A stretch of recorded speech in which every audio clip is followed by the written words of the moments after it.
যা কিছু হয়ে যাক, ইরান তাদের মিসাইল সক্ষমতা কমাবে না। স্ন্যাপব্যাক মেকানিজম সক্রিয় হোক বা নতুন নিষেধাজ্ঞা আসুক বা তেহরানের ওপর যে কোনো হামলা, সব অবস্থাতে তেহরানের অবস্থান অটল। কারণ ইরানের কাছে জনগণের নিরাপত্তা কোনো দর কষাকষির বিষয় নয়, আর সেই নিরাপত্তার মেরুদণ্ডই হচ্ছে তাদের মিসাইল শক্তি।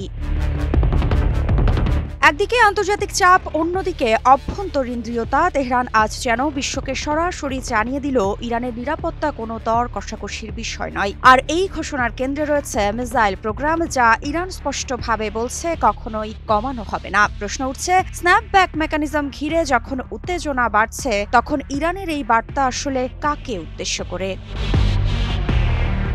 সংবাদ মাধ্যম মেহের নিউজের বরাতে জানা যায়, ইরানি সরকারের মুখপাত্র ফাতেমে মোহাজারিনি মঙ্গলবারের সাপ্তাহিক ব্রিফিংয়ে জানিয়েছেন, ইরান তার মিসাইল সক্ষমতা কারো অনুমতি নিয়ে চালায় না এবং কোনোভাবেই তা কমাবে না। জনগণের নিরাপত্তা ইরানের কাছে সবচেয়ে গুরুত্বপূর্ণ। স্ন্যাপব্যাক মেকানিজমকে তিনি অবৈধ বলেছেন, যদিও এর মনস্তাত্ত্বিক ও অর্থনৈতিক প্রভাবের বিষয়টি স্বীকার করেছেন। সরকার আশাবাদী হলেও সবচেয়ে খারাপ পরিস্থিতির জন্য প্রস্তুত আছে। সাম্প্রতিক 12 দিনের যুদ্ধে ইরানের জনগণকে বাঁচিয়েছে জাতীয় ঐক্যের পাশাপাশি দেশের মিসাইল শক্তি। ইরানের সমৃদ্ধ ইউরেনিয়াম সুরক্ষিত রাখা হয়েছে এবং সাম্প্রতিক হামলার পর তা ভূগর্ভে সরিয়ে নেওয়া হয়েছে বলেও জানান তিনি।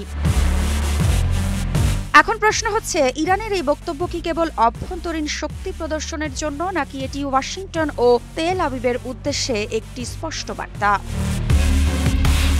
আসলে স্ন্যাপব্যাক মেকানিজম সক্রিয় হলে আন্তর্জাতিকভাবে ইরানের ওপর নতুন করে কঠোর নিষেধাজ্ঞা আরোপ হতে পারে। সেই অবস্থায় তেহরানের স্পষ্ট ঘোষণা একটি কৌশলগত বার্তা, আমরা কূটনীতিকে স্বাগত জানাই, কিন্তু নিরাপত্তার প্রশ্নে কোনো ছাড় নেই। তাছাড়া মিসাইল প্রোগ্রামকে সামনে এনে ইরান মূলত যুক্তরাষ্ট্র ও ইউরোপের সবচেয়ে স্পর্শকাতর জায়গায় চাপ দিচ্ছে। কারণ পারমাণবিক সমৃদ্ধির মতোই মিসাইল সক্ষমতায় ইরানের প্রতিরোধ শক্তির আসল হাতিয়ার। আর এটি কমানোর অর্থ হবে প্রতিরক্ষায় ফাঁক তৈরি, যা তেহরান চরমভাবে প্রত্যাখ্যান করেছে।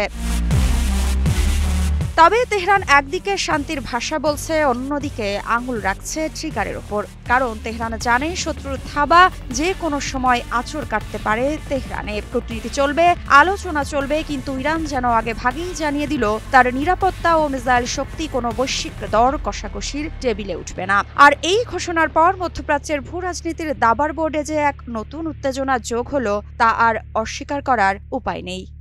মৃত্তিকা সিনহা বিশ্বাস, নিউজ 24।